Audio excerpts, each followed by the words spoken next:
ಬಂದು ಅಲ್ಲಿ ವಿಚಾರಣೆಯನ್ನು ನಡೆಸೋದಕ್ಕೆ ಮುಂದಾಗ್ತಾ ಇದ್ದಾರೆ. ಅಲ್ಲಿನ ನೇರ ದೃಶ್ಯಾವಳಿಗಳನ್ನ ನಾವು ತೋರಿಸ್ತಾ ಹೋಗ್ತೀವಿ. ಪಾಕಿಸ್ತಾನದ ಪ್ರಜೆಗಳು ಅಲ್ಲಿ ನೋಡಬಹುದು ನೀವು, ಒಬ್ಬ ಮಹಿಳೆ ಇದ್ದಾರೆ, ಹಾಗೇನೆ ಇಬ್ಬರು ಪುರುಷರು ಏನು ಬಂದಿರುವಂತದ್ದು. ಈಗ ನನ್ನ ಮುಂದಿನ ವಿಜುವಲ್ಸ್ ಅನ್ನ ಕೂಡ ತೋರಿಸ್ತಾ ಇದ್ದೀನಿ, ಸಂಪೂರ್ಣವಾದಂತಹ ವಿಜುವಲ್ಸ್ ಅನ್ನ ನಾನು ತೋರಿಸ್ತಾ ಇದ್ದೀನಿ. ಪೊಲೀಸರು ಕೂಡ ಹೈ ಅಲರ್ಟ್ ಆಗಿದ್ದಾರೆ. ಅವರಿಗೆ ರಕ್ಷಣೆಯನ್ನ ಕೊಟ್ಟು ಅವರನ್ನ ಕರೆದುಕೊಂಡು ಹೋಗುವಂತಹ ಕೆಲಸವನ್ನ ಕೂಡ ಮಾಡ್ತಾ ಇರ್ತಕ್ಕಂಥದ್ದು. ನೇರ ದೃಶ್ಯಾವಳಿಗಳನ್ನ ನೀವು ನೋಡಬಹುದು.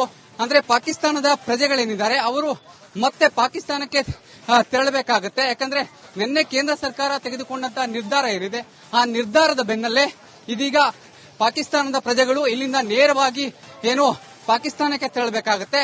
ಹಾಗಾಗಿ ಎಂಬಸಿ ಏನಿದೆ, ಎಂಬಸಿಯನ್ನ ಭೇಟಿ ಮಾಡಿ ಅಲ್ಲಿ ಮಾತುಕತೆ ನಡೆಸಲಿಕ್ಕೆ ಬಂದಿರುವಂತದ್ದು. ಇಲ್ಲಿ ನೋಡಬಹುದು ನೀವು, ಪೊಲೀಸರು ಅವರನ್ನ ಕರೆದುಕೊಂಡು ಹೋಗುವಂತಹ ಕೆಲಸವನ್ನ ಕೂಡ ಮಾಡ್ತಾ ಇರ್ತಕ್ಕಂಥದ್ದು.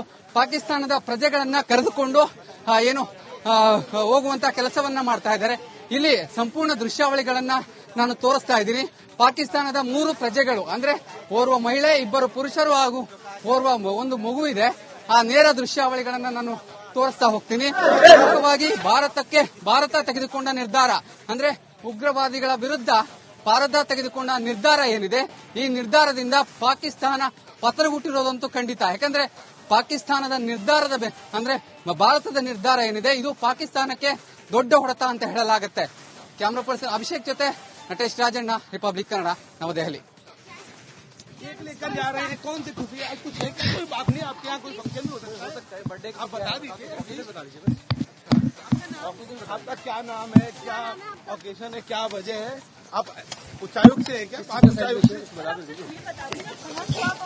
आप अपना डेजिग्नेशन बताइए और ये सेलिब्रेशन किस लिए है, ये तो बता ही सकते हैं। किस वजह से जा रहे हैं, क्या वजह है?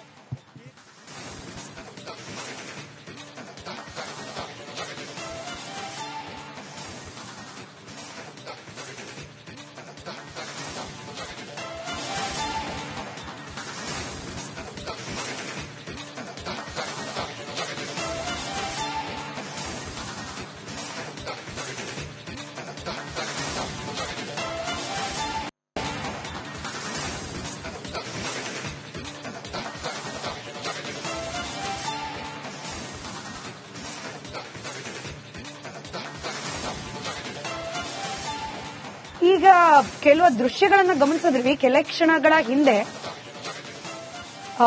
ಪಾಕಿಸ್ತಾನ ರಾಯಭಾರ ಕಚೇರಿ ಏನಿತ್ತು ನವದೆಹಲಿಯಲ್ಲಿ, ಅಲ್ಲಿಗೆ ಆ ಕಚೇರಿಯ ಕೆಲ ಸಿಬ್ಬಂದಿ ಕೇಕ್ ತಂದಿದ್ರಂತೆ ಸೆಲೆಬ್ರೇಟ್ ಮಾಡುವ ಸಲುವಾಗಿ.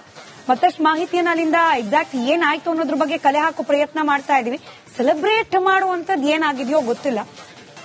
ಇನ್ ಕೇಸ್ ಏನಾದ್ರೂ ಭಾರತ ಸರ್ಕಾರದ ಈ ನಿರ್ಧಾರಕ್ಕೆ ಸೆಲೆಬ್ರೇಟ್ ಮಾಡ್ತಿದ್ದಾರೆ ಅಥವಾ ಪಹಲ್ಗಾಮ್ನಲ್ಲಾದ ಘಟನೆಗೆ ಸೆಲೆಬ್ರೇಟ್ ಮಾಡ್ತಿದ್ದಾರೆ ಅಂತಂದ್ರೆ ಇದಕ್ಕಿಂತ ನಾಚಿಕೆಗೇಡಿನ ಕೆಲಸ ಬಹುಶಃ ಮತ್ತೊಂದಿಲ್ಲ ಅನ್ಸುತ್ತೆ. ಏನಿವೆ ಅದ್ರ ಬಗ್ಗೆ ಮತ್ತಷ್ಟು ನಿಖರ ಮಾಹಿತಿಯನ್ನ ಕಲೆ ಹಾಕಿ ನಿಮ್ಮವರೆಗೂ ತಲುಪಿಸ್ತೀವಿ. ಮತ್ತೊಂದು ಕಡೆ ಪಾಕಿಸ್ತಾನ ಹೈಕಮಿಷನ್ ಎದುರು ಪ್ರತಿಭಟನೆ ನಡೆಸಲಾಗ್ತಾ ಇದೆ.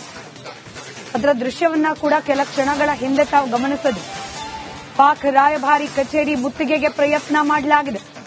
ದೆಹಲಿಯಲ್ಲಿರ್ತಕ್ಕಂತಹ ಪಾಕ್ ರಾಯಭಾರ ಕಚೇರಿ ಪ್ರತಿಭಟನಾಕಾರರು ಭಾರತದ ನಿರ್ಧಾರವನ್ನ ಇಲ್ಲಿ ಪ್ರಶಂಸನೆಯನ್ನು ಮಾಡ್ತಾ ಇರ್ತಕ್ಕಂಥದ್ದು. ಇಲ್ಲಿ ನೋಡಬಹುದು ನೀವು, ನೇರವಾದಂತಹ ದೃಶ್ಯಾವಳಿಗಳು.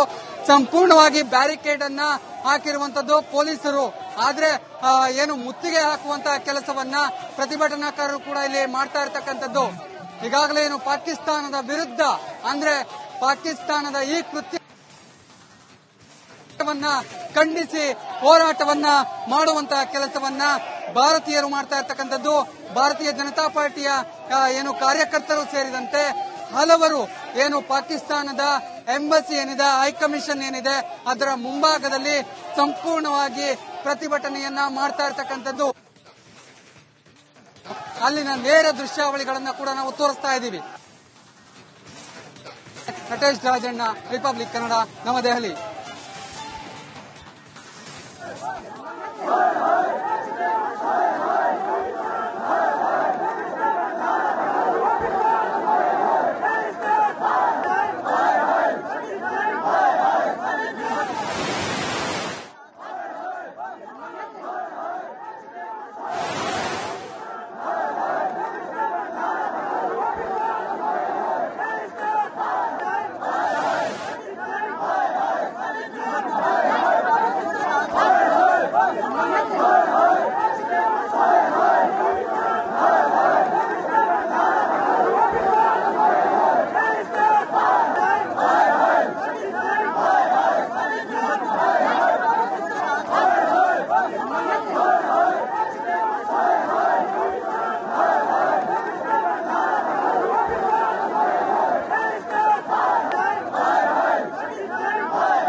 ಪಾಕಿಸ್ತಾನದ ವಿರುದ್ಧ ಘೋಷಣೆಗಳನ್ನ ಕೂಗುವ ಮೂಲಕ ಏನು ಉಗ್ರಗಾಮಿಗಳ ವಿರುದ್ಧ ತಮ್ಮ ಹೋರಾಟವನ್ನ ಮುಂದುವರಿಸ್ತಾ ಇದ್ದಾರೆ. ಗದೆಯನ್ನು ಹಿಡಿದು ಜೈ ಶ್ರೀರಾಮ್ ಘೋಷಣೆಯನ್ನ ಕೂಗಿ ಉಗ್ರಗಾಮಿಗಳ ವಿರುದ್ಧ ತಮ್ಮ ಪ್ರತಿಭಟನೆಯನ್ನ, ತಮ್ಮ ಆಕ್ರೋಶವನ್ನ ವ್ಯಕ್ತಪಡಿಸ್ತಾ ಇರತಕ್ಕಂಥದ್ದು. ಪ್ರಮುಖವಾಗಿ ಪಾಕಿಸ್ತಾನದ ವಿರುದ್ಧ ಕೇಂದ್ರ ಸರ್ಕಾರ ತೆಗೆದುಕೊಂಡಂತಹ ನಿರ್ಧಾರಗಳೇನಿದೆ ಆ ನಿರ್ಧಾರಕ್ಕೆ ಬೆಂಬಲವನ್ನ ಘೋಷಣೆ ಮಾಡಿ ಆ ನಿರ್ಧಾರವನ್ನ ನಾವು ಕೂಡ ಬೆಂಬಲಿಸ್ತೇವೆ. ಪಾಕಿಸ್ತಾನಿಗಳನ್ನ ಭಾರತದಿಂದ ಹೊರದೋಡಿಸಬೇಕು ಎನ್ನುವಂತಹ ನಿಟ್ಟಿನಲ್ಲಿ ಉಗ್ರವಾದ ಹೋರಾಟವನ್ನ ಭಾರತೀಯರು ಕೂಡ ಮಾಡ್ತಾ ಇರತಕ್ಕಂಥದ್ದು. ಭಾರತೀಯ ಜನತಾ ಪಾರ್ಟಿ ಸೇರಿದಂತೆ ಎಲ್ಲಾ ಪಕ್ಷದ ಮುಖಂಡರು ಕೂಡ ಈ ಒಂದು ಪ್ರತಿಭಟನೆಯಲ್ಲಿ ಭಾಗಿಯಾಗಿದ್ದಾರೆ. ಪಾಕಿಸ್ತಾನದ ಎಂಬಸಿಯ ಮುಂಭಾಗ ಏನಿದೆ, ಮುಂಭಾಗದಲ್ಲಿ ಈ ಒಂದು ಪ್ರೊಟೆಸ್ಟ್ ಅನ್ನ ಮಾಡ್ತಾ ಇದ್ದಾರೆ. ಬ್ಯಾರಿಕೇಡ್ಗಳನ್ನ ಹಾಕಿ ಪೊಲೀಸರು ಸೇರಿದಂತೆ ಸಿಆರ್ಪಿಎಫ್ ಯೋಧರಿರಬಹುದು, ಎಲ್ಲರೂ ಕೂಡ ಅವರನ್ನ ತಡೆಯುವಂತಹ ಕೆಲಸವನ್ನ ಮಾಡ್ತಾ ಇದ್ದಾರೆ. ಯಾಕಂದ್ರೆ ಇದೇ ಭಾಗದಲ್ಲಿ ಎಂಬಸಿ ಇದೆ, ಪಾಕಿಸ್ತಾನದ ಹೈಕಮಿಷನ್ ಇದೆ, ಅಲ್ಲಿಗೆ ಮುತ್ತಿಗೆ ಹಾಕುವಂತಹ ಕೆಲಸವನ್ನ ಮಾಡ್ತಾ ಇರ್ತಕ್ಕಂಥದ್ದು. ಮುತ್ತಿಗೆ ಹಾಕುವಂತಹ ಕೆಲಸಕ್ಕೆ ಮುಂದಾಗಿರ್ತಕ್ಕಂಥ ಪ್ರತಿಭಟನಾಕಾರರನ್ನ ತಡೆಯುವಂತಹ ಕೆಲಸವನ್ನ ಕೂಡ ಇಲ್ಲಿ ಮಾಡ್ತಾ ಇರ್ತಕ್ಕಂಥದ್ದು. ಪೊಲೀಸರು ಸಂಪೂರ್ಣವಾಗಿ ಈಗ ಸದ್ಯಕ್ಕೆ ಬಸ್ ಅನ್ನ ನಾವು ನೋಡ್ತಾ ಇದ್ದೀವಿ. ಈಗ ಅವರನ್ನ ಬಂಧಿಸುವಂತಹ ಸಾಧ್ಯತೆ ಇದೆ. ಬಂಧಿಸಿ ಅವರನ್ನ ಪ್ರತಿಭಟನಾಕಾರರನ್ನ ಬಂಧಿಸೋದಕ್ಕೆ ಪೊಲೀಸರು ಕೂಡ ಹರಸಾಹಸವನ್ನ ಪಡ್ತಾ ಇದ್ದಾರೆ. ಇಲ್ಲಿ ನೋಡಬಹುದು ನೀವು, ಸಂಪೂರ್ಣವಾಗಿ ಬ್ಯಾರಿಕೇಡ್ ಗಳನ್ನ ಹಾಕಿ ಅವರನ್ನ ತಡೆಯುವಂತಹ ಕೆಲಸವನ್ನ ಕೂಡ ಇಲ್ಲಿ ಮಾಡಲಾಗ್ತಾ ಇದೆ. ಇಲ್ಲಿ ನೋಡಬಹುದು ನೀವು, ನೂರಾರು ಜನ ಪಾಕಿಸ್ತಾನದ ಎಂಬಸಿಯ ಮುಂಭಾಗದಲ್ಲಿ ಜಮಾವಣೆ ಮಾಡಿದ್ದಾರೆ. ಸಾಕಷ್ಟು ಜನ ಬರ್ತಾ ಇದ್ದಾರೆ. ಹಾಗಾಗಿ ಸೆಕ್ಯೂರಿಟಿಯನ್ನ ಕೂಡ ಹೆಚ್ಚು ಮಾಡುವಂತಹ ಕೆಲಸವನ್ನ ಪೊಲೀಸರು ಕೂಡ ಮಾಡ್ತಾ ಇರ್ತಕ್ಕಂಥದ್ದು.